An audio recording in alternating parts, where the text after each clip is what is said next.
எல்லாருக்கும் வணக்கம். பெரிய பெரிய டைரக்டர்ஸ்லாம் இருக்கிறீங்க, ப்ரொடியூசர்ஸ்லாம் இருக்கிறீங்க.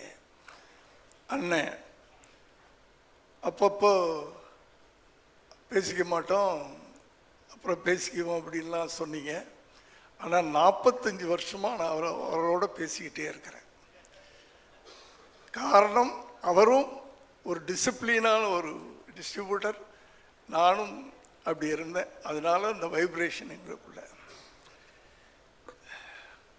1 மணிக்கு வாங்க 2 மணிக்கு அனுப்பிச்சிட்றேன்னு சொன்னார்.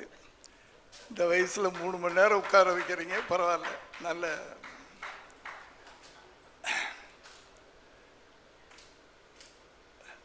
சார், எனக்கு நான் என்ன 83 வயசு. அதனால் அந்த பழைய படங்கள், ஸ்ரீதர்னு ஒரு டைரக்டர் இருந்தார். ஏன்னா நான் ஒரு டைரக்டர், அதனால் எப்போவுமே இந்த டைரக்டருங்களுக்கு ஒரு மரியாதை கொடுப்பேன். எனக்கு ரொம்ப அவர் ஒரு மானசீகமான குருவாக நான் அப்போ நினச்சிக்கிட்டு இருந்தேன், ஸ்ரீதர். அதற்கு பிறகு இந்த காலகட்டத்தில் பாலு மகேந்திரா சார், அவர் ஒரு, நான் டைரக்டர்னு சொல்ல மாட்டேன், அவர் ஒரு கவிஞர், ஒரு கவிதை தான். அவர் படங்கள் பூரா ஒரு கவிதையாக இருக்கும். அதில் கற்பனையே, எனக்கு தெரிஞ்சு கற்பனையாக இருக்காது. ஒரு நடைமுறை வாழ்க்கையில் ஒரு காதல் எப்படி இருக்கும், உண்மையான காதல். நான் அப்பத்த காதலை பற்றி சொல்லிகிட்டு இருக்கேன். அப்படி ஒரு பாலு மகேந்திரா. அதுக்கு பிறகு எனக்கு பிடிச்சமான டைரக்டர் வெற்றி சார். ஆனால் என்ன, அவங்களோட 2 பேருக்கும் வித்தியாசம் அப்படின்னா, அவர் ஒரு சாஃப்டான பாலு மகேந்திரா சார் ஒரு சாஃப்டான கதைகள், ஒரு அப்படி இருக்கும், அப்படி தெளிந்த நீரோடை மாதிரி. ஆனால் அவர்கிட்ட இருந்தவர், அவருடைய பாதிப்பே இல்லாமல் எடுத்த உடனே ஒரு அதிரடியான ஒரு படங்களை, அதே மாதிரி ஆனால் நடைமுறையில் வாழ்கின்ற மனிதர்களை பார்க்குற மாதிரியே இருக்கும் இவர் படங்களை பார்க்கும்போது.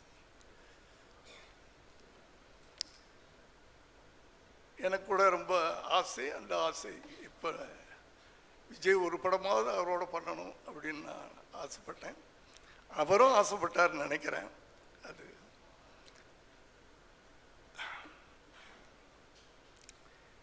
அவர்கிட்ட 15 வருஷம் ஒருத்தர் இருந்திருக்காரு. நிச்சயமா அந்த பாதிப்பு இல்லாமல் எப்படி? இதில் ஆச்சரியப்படுறதுக்கு ஒன்றுமே இல்லை. இந்த படத்தை பார்த்த உடனே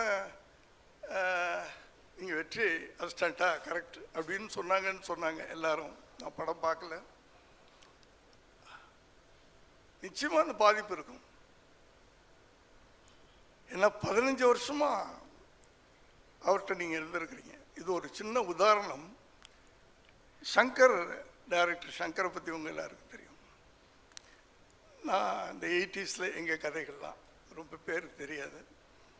அவர் எங்கிட்ட அசிஸ்டன்ட் டைரக்டராக ஒரு காமெடி, ஏன்னா என் படங்களில் காமெடியே இருக்காது, வெறும் கதையை மட்டும்தான் எனக்கு சொல்ல தெரியும். அந்த காலங்கள்லாம் ஒரு பழக்கம் இருந்துச்சு.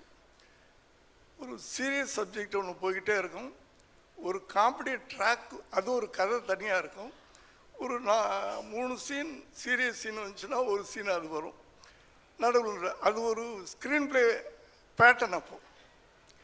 ஆனால் அந்த காலத்தில் நான் எனக்கு அப்படி எனக்கும் ஹியூமர் சென்ஸ் கிடையாது. கதைகள் மட்டும், இதான் கதை, இதான் கண்டென்ட், அதை மட்டும் தான் சொல்ல தெரியும். அப்படியே சொல்லி ஜெயிச்சிட்டேன். அது வேற விஷயம். அது மற்றவங்கள்ட்ட வித்தியாசப்பட்டதுனால. காரணம் என்னன்னா, அந்த எதுக்காக சொல்ல வர்றேன் அப்படின்னு சொன்னால், படைப்பாளிகள், இயக்குநர்களை நான் ரொம்ப பெருமையாக சொல்லுவேன். வி கேன் கிரியேட் அந்த கேரக்டர், கதாபாத்திரங்களே நம்ம படைக்கிறோம். படைப்பாளிகள்னு சொல்வேன். கடவுள் மாதிரி மனுஷனை படைச்சான்னு சொல்லுவாங்க. அது மாதிரி நம்ம கதாபாத்திரங்களை படைக்கிறோம். அந்த கதாபாத்திரத்தில் நம்ம எப்படி அந்த கதாபாத்திரை உருவாக்குறோம். அதில் யார் நடித்தாலும் அவன் ஹீரோ ஆகணும். அப்படி இருக்கணும் அந்த கதாபாத்திரத்தின் தன்மைகள். அது சார்ட்டை நான் ரொம்ப ரசிப்பேன். ஒரு நடிகனாக பார்க்க முடியாது. யார் சொன்னாங்கல்ல, நான் 3 நிமிஷம் பார்த்தேன், அதுக்கப்புறம் தான் கதைக்குள்ளே இன்வால்வ் ஆனேன்னு. அது அவருடைய இயற்கை. அது அவர் படம் பார்க்கும்போதே யார் நடிக்கிறா இல்லை ஹீரோவா அப்படின்றதெல்லாம் கிடையாது. அந்த கதாபாத்திரமாகவே பார்த்துக்கிட்டு இருப்போம். அப்படியாப்பட்ட ஒரு இயக்குனரிடமிருந்து சுரேஷ் சார் வந்திருக்கிறாரு. அவருக்கு என்னுடைய வாழ்த்துக்கள்.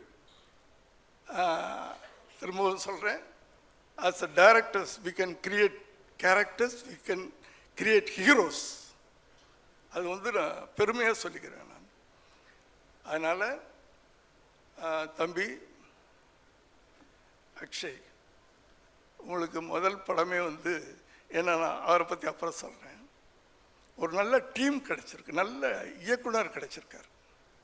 நான் சங்கரை பற்றி எதுக்கு சொல்ல வந்தேன் அப்படின்னு சொன்னால், அவர் என்கிட்ட ஒரு 17 படம் உதவி இயக்குனராக இருந்தார். இடையில குஞ்சு மோகன் ஒரு பெரிய ப்ரொடியூசர். அவர் இடையில ஒரு 5 படம் 6 படம் சங்கர்கிட்ட வேலை செஞ்ச பிறகு நாங்கள் 2 பேரும் வேளாங்கண்ணியில் மீட் பண்ணுவோம். சார், உங்கள் அசிஸ்டண்ட் யாராக இருந்தால் எனக்கு அனுப்புங்கன்னா ஒரு படம் பண்ணலான்னு ஆசைப்பட்றேன். நான் சங்கரை ஒரு மலையாளத்துலலாம் ஒரு நிறைய பெரிய டிஸ்ட்ரிபியூட்டர் தமிழில் படம் எடுக்கிறேன்னு சொல்கிறாரு. நீ அவரை போய் பாரு, உனக்கு வாய்ப்பு கொடுக்குறேன்னு சொல்கிறாரு அப்படின்னு சொல்கிறேன். இல்லை சார், நான் இப்போ போகல, நான் இன்னும் கற்றுக்கணும், எனக்கு இன்னும் பேஸ்மெண்ட் வேணும் அப்படின்னு சொல்லி 17 படங்கள் என்கிட்ட வேலை செஞ்சுட்டு ஒரு டைரக்டராக போகிறார். அதுதான் அந்த அந்த ஃபவுண்டேஷன் வேணும் நமக்கு. இயக்குனர்களுக்கு அது இப்போத்த வேண்டாம், சில உண்மைகள் சிலருக்கு வலிக்கும், அது வேண்டாம். அந்த ஃபவுண்டேஷன் இருந்ததுனால நமக்கு லைஃப் ஜாஸ்தி இருக்கும். அடுத்தது இன்னைக்கு வெற்றி கிடைக்குது, ஈஸியாக வெற்றி கிடைக்குது. தம்பி, உங்களுக்கும் ஒரு பெரிய ப்ரொடியூசர் அப்பா, ஈஸியாக நீங்கள் சினிமாவுக்குள்ளே வந்துட்டீங்க. அதை தக்க வச்சுக்கிறோம்.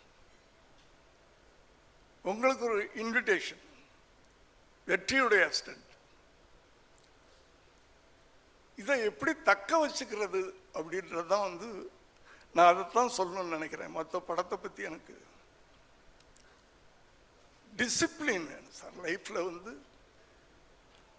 இந்த ப்ரொடியூசரை பற்றி சொன்னாங்க, அவர் வந்து எதுக்கு செலவு பண்ணணுமோ அதுக்கு செலவு பண்ணுவார்.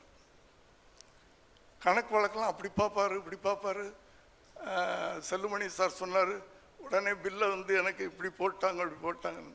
ப்ரொடியூசர்ஸ்னால் அப்படி தான் இருக்கணும். எதுக்கு செலவு பண்ணணுமே அதுக்கு செலவு பண்ணணும், எதுக்கு செலவு பண்ணக்கூடாதோ அனாவசியமாக செலவு பண்ணக்கூடாது. இத்தனை நாளில் ஒரு பட்ஜெட் போடுறோம், இது போடுறேன், ஒரு நடிகர் இதுக்குள்ளே படம் எடுத்தால் இவ்வளோக்கு நம்ம விற்கலாம், நமக்கு இவ்வளோ ப்ராஃபிட் வரும். இந்த கணக்கு தெரியாமல் இன்னைக்கு படம் எடுத்தால் ரொம்ப பேர் மாட்டிக்கிறாங்க.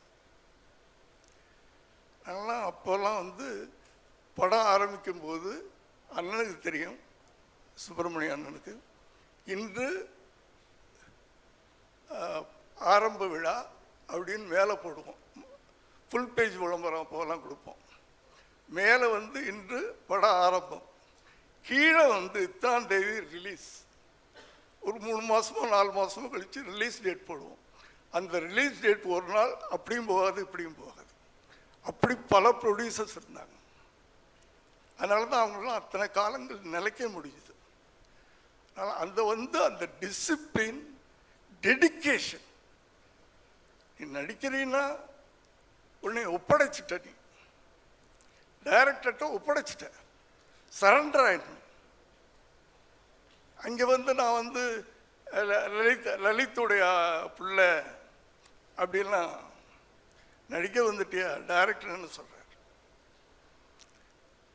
உங்களுக்குன்னு சில இண்டிவிஜுவலாக ஒரு கிரியேட்டிவ் இது இப்படி பண்ணால் நல்லா இருக்குமா கேட்கலாம், அது தப்பு இல்லை. டைரக்டர் அது ஓகே நீ பண்ணுன்னா பண்ணலாம்.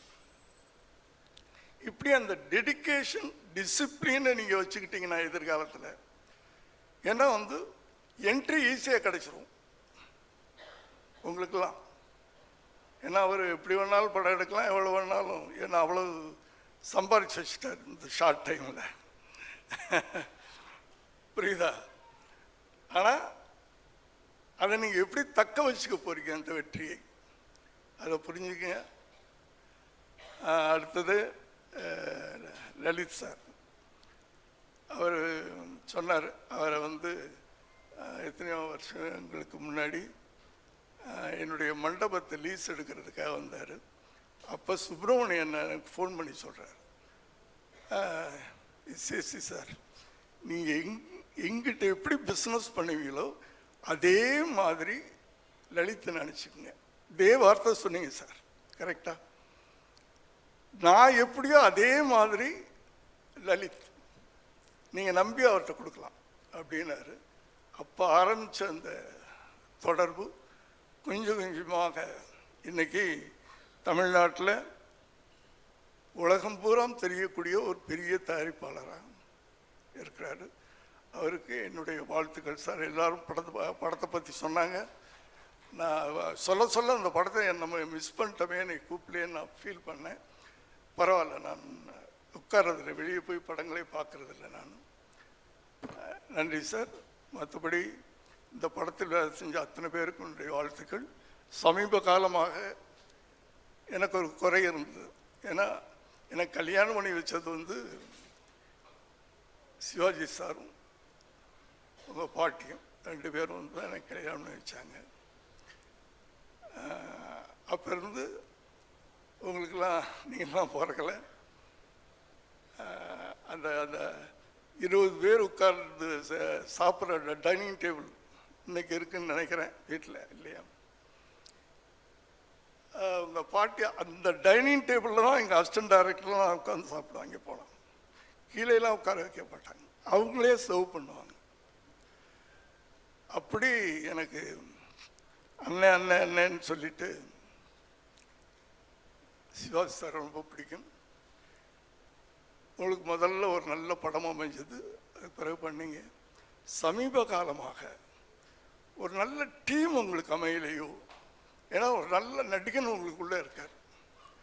நான் அதை ஒரு வாரத்தில் நான் ஃபீல் பண்ணேன். அந்த ஒரு நல்ல நடிகனை கரெக்டாக யூஸ் பண்ணுறதுக்கு சரியான ஒரு டீம் கிடைக்கலையா, ஒரு டைரக்டர் கிடைக்கலையா? அது இதில் கிடைச்சிருக்குன்னு எல்லாரும் சொன்னாங்க. வாழ்த்துக்கள் சார். நிச்சயமாக யாரோ சொன்னாங்க, உங்கள் வீட்டுக்கு பின்னாடி திரும்பி ஒரு பெரிய க்ரௌடு வந்துடும். ஏன்னா வெற்றி தானே, இங்கே வெற்றி தானே எல்லாத்துக்குமே காரணம், இல்லையா? வெற்றிக்கு பின்னாடி ஓடுறது தானே. ஆகவே இந்த நான் எதுவும் மற்றதெல்லாம் பேச விரும்பல, எனக்கு டைம் இல்லை. என்னுடைய மனப்பூர்வமான வாழ்த்துக்கள். லலித் சார் சொன்னாங்க, எத்தனை படம் எடுத்தாலும் இந்த படம் உங்களுக்கு பேசப்படும். அவருக்கும் எத்தனை படம் எடுத்தாலும் அவர் ரொம்ப நல்ல ப்ரொடியூசர் சார். ஆனால் என்னென்னா அது கரெக்டான ப்ரொடியூசர். ஒன்று சொல்லிடுறேன், சொல்லட்டுமா சார்?